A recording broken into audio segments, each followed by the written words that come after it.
everyone. This is Dan Dix reporting for Press for Truth TV. The battle for the internet rages on as the power-hungry elite are now set to go head-to-head with the online community.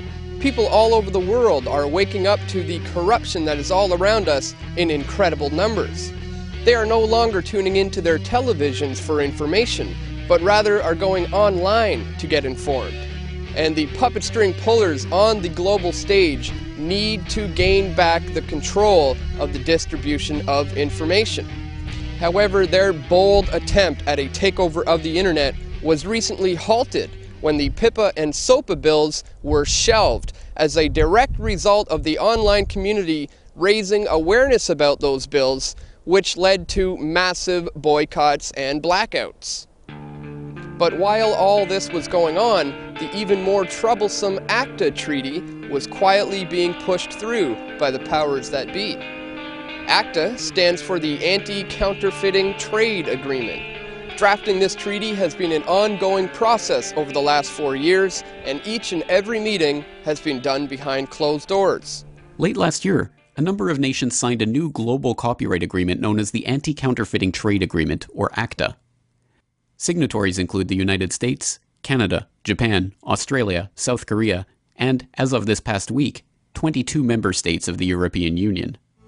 The consequences we have to deal with are internet censorship, restricted freedom of speech, loss of net neutrality due to the restrictions of the use of certain protocols, total surveillance of all your online activities, loss of freedoms and restriction of civil rights, punishment like losing your internet access, and we will gain nothing.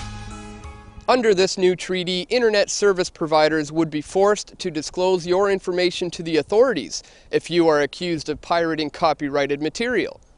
ISPs normally need a court order in order to remove content from their servers.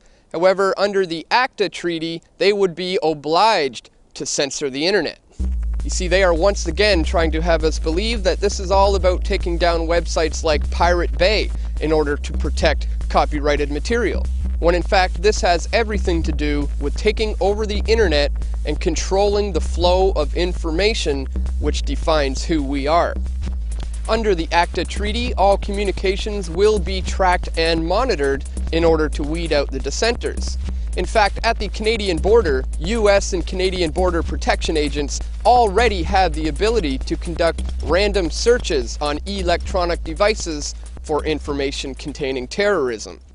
The problem is that their definition of terrorism is so broad that it can and will include not only members of the alternative media, but also anyone who challenges their system.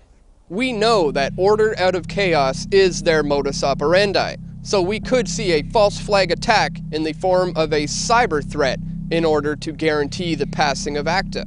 We will work with all the key players, including state and local governments and the private sector, to ensure an organized and unified response to future cyber incidents.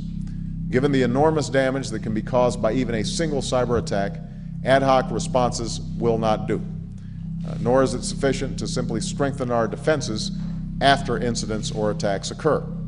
Just as we do for natural disasters, we have to have plans and resources in place beforehand, sharing information, issuing warnings, and ensuring a coordinated response. So as the battle for the internet continues to rage on, always remember that in this pyramidal structure of control, it is we, the people, who make up the base and therefore have all the power. So let's do everything we can to raise awareness about ACTA, just as we did with the PIPA and SOPA bills. Share this video. Inform your friends and your family members that we are currently at a crossroads in regards to the direction the internet may go. So it is entirely up to us to maintain our free and open internet.